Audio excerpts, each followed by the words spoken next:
Good evening. I trust you've had a fruitful day. I do not say happy, but I hope it has been happy. Namo tassa bhagavato arahato samma sambuddhassa.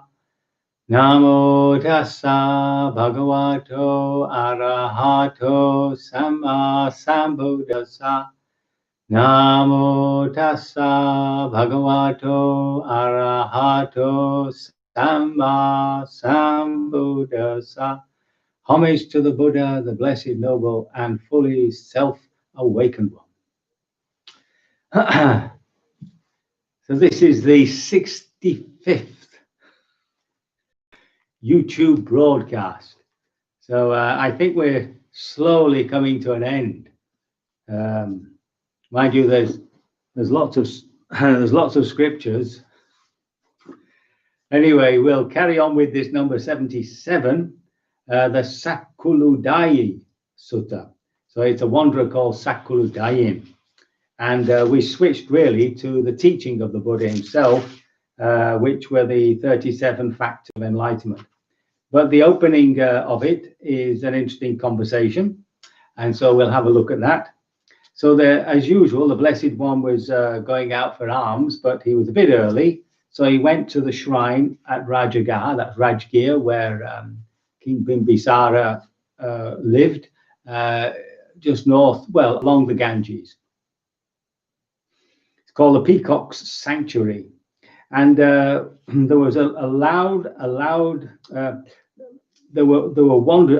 assembly of wanderers who were making an uproar, loudly and noisily talking about many kinds of pointless things. Now, what would be these pointless things? Well,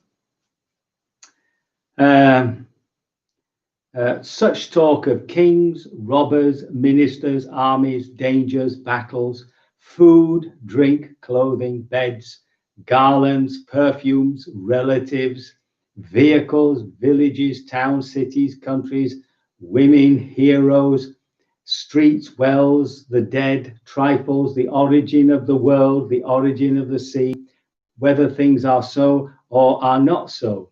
So those are the things, those are the sorts of conversations that I think we all have at one point or another, but not particularly aiming at liberation. And so just just ordinary prattle of ordinary daily life.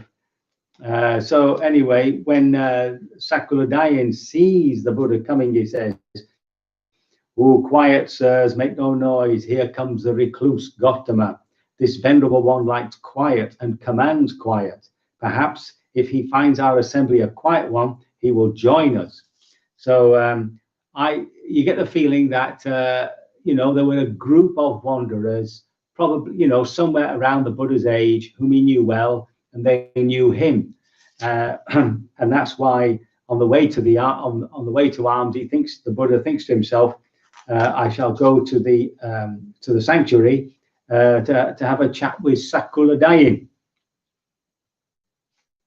Anyway, when he arrives, they all sit there, you see, and the Buddha wants to know what they were talking about, and Sakuludayin says, "Forget that. Let's. I want to talk about something a bit more to the point." And he says this. So he's now comparing the other major teachers of the time, about 5 or 6 of them, with the Buddha and how the disciples treat them. So this Purana Kassapa is the head of an order, regarded by many as a saint. Yet he is not honored, respected, revered, and venerated by his own disciples, nor do his disciples live in dependence on him, honoring and respecting him.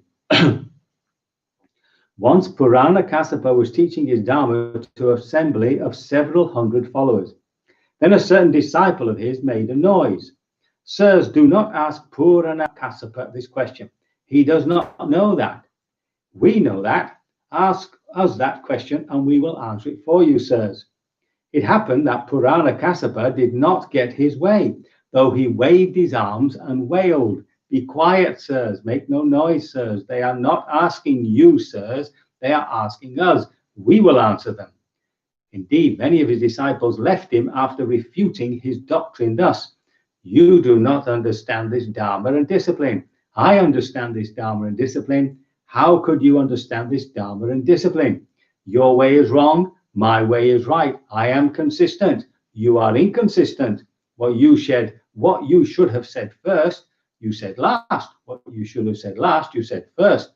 What you had so carefully thought up has been turned inside out. Your doctrine is refuted. You are proved wrong. Go and learn better, or disentangle yourself if you can. So this is Purana's earlier disciples who become disenchanted with him. Now, although they say that about these different teachers, obviously a bit of an exaggeration, no doubt. Do remember that towards the latter part of the Buddha's life, his own cousin Devadatta rebelled against him, tried to kill him, it would seem, and started his own order elsewhere. So it wasn't just these people. However, at this present time, the Buddha has this great reputation. So now, compared to that, he says, once the recluse Gautama was teaching his Dharma to an assembly of several hundred followers, and there a certain disciple of his cleared his throat. Thereupon one of his companions in the holy life nudged him with his knee. Be quiet, Venerable Sir, make no noise. The Blessed One, the teacher, is teaching us the Dharma. When the recluse Gautama is teaching the Dharma to an assembly of several hundred followers, on that occasion, there is no sound of his disciples coughing or clearing their throats. See, so this great respect. So now, the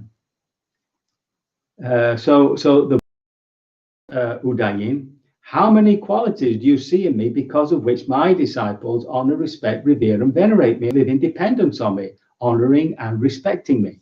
Okay, so Sakuludayin replies, Venerable Sir, I see 5 qualities.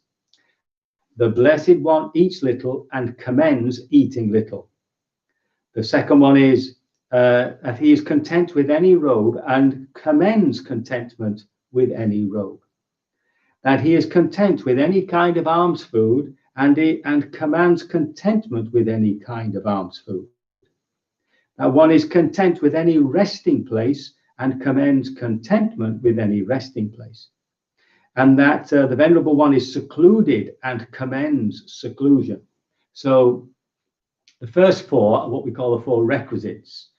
So it's food, clothing, alms food, and resting place. Oh, I've just realized he hasn't got medicine, just alms food, really.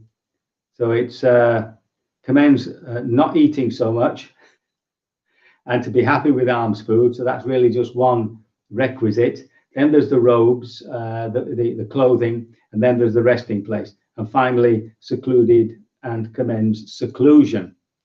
So he's left out medicine there. I don't quite know why. So now the Buddha asks him, now disciple, so the Buddha says, okay, yeah, that's true, but there are disciples of mine who live on a cupful or half a cupful of food, a bilva's fruit and half a bilva's fruit quantity of food, while I sometimes eat the full contents of my alms bowl and even more. So what he's saying is, yeah, fine, he does this, but he himself he himself might not be the best exemplar, right? There are disciples of his who really do eat little, but what he's saying is, I eat the contents of my bowl, etc. There are disciples of mine who are refuse rag wearers, wearers of coarse robes. They collect rags from the charnel ground, rubbish heaps or shops, make them into patched robes and wear them. But I sometimes wear robes given by householders, robes so fine that pumpkin hair is coarse by comparison. Okay, so what he's saying is that he's not the exact exemplar of all these commendations. Now there are disciples of mine who are alms food takers, who go on unbroken alms round from house to house, who delight in gathering their food. When they've entered among the houses, they do not consent even when invited to sit down. But I sometimes eat on invitation meals of choice rice and many sauces and curries. And the final, and then there are disciples of mine who are tree root dwellers and open air dwellers, who do not use a roof for 8 months of the year. Right? In the rainy season, you need a roof, of course. While I sometimes live in gabled mansions, plastered within and without, protected against the wind, secured by door bolts with shuttered windows. Okay. And then there are disciples of mine who are forest dwellers, dwellers in remote resting places, who live withdrawn in remote jungle thicket resting places, and return to the midst of the Sangha once every half month for the recitation of the Patimokkha. That's the rules. But I sometimes live surrounded by bhikkhus and bhikkhunis, by men and women lay followers, by kings and kings' ministers, by other sectarians and their disciples. Okay, so in other words, although he has commended these things, he himself is not a particularly good exemplar of it, right? So why is it then that the disciples do honor and esteem? Okay. So the first one, so then he says to Udayin, my disciples esteem me for the higher virtue. The recluse Gautama is virtuous. He possesses supreme aggregate of virtue. This is the first quality because of which my disciples honor, respect, revere, and venerate me, and live in dependence on me, honoring and respecting me. So it's because people recognize his virtue that they honor him. And then they esteem me for my excellent knowledge and vision. When the recluse Gautama says, I know, he truly knows. And when he says, I see, he truly sees. The recluse Gautama teaches the Dharma through direct knowledge, not without direct knowledge. He teaches the Dharma with a sound basis, not without a sound basis. He teaches the Dharma in a convincing manner, not in an unconvincing manner.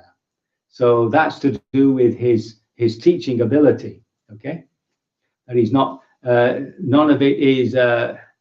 It comes from his own personal experience, and therefore has that ring of truth about it. They esteem for higher wisdom. The recluse Gautama is wise. He possesses the supreme aggregate of wisdom. It is impossible that he should not foresee the future courses of doctrines. In other words, what the implications will be of his teachings, and that he should not be able to confute with reason the current doctrines of others. Right. So, in other words, his wisdom is based on direct experience. And therefore, when he actually explains it, it comes out as logical, straightforward, and truthful. When my disciples have met with suffering and become victims of suffering, prey to suffering, they come to me and ask me about the noble truth of suffering. Being asked, I explain to them the noble truth of suffering, and I satisfy their minds with my explanation. They ask me about the noble truth of the origin of suffering, the noble truth of the cessation of suffering, and the noble truth of the way leading to the cessation of suffering. Being asked, I explain to them the noble truth of the way leading to the cessation of suffering, and I satisfy their minds with my explanation. This is the fourth quality whereby my disciples honor me. So he's pointing out there are four things that bring about a great respect for him. The first one is his virtue, his goodness, power, punya. The second one is that he really comes from direct knowledge, personal direct knowledge. The third one is that when he teaches, it's obviously an expression of deep wisdom.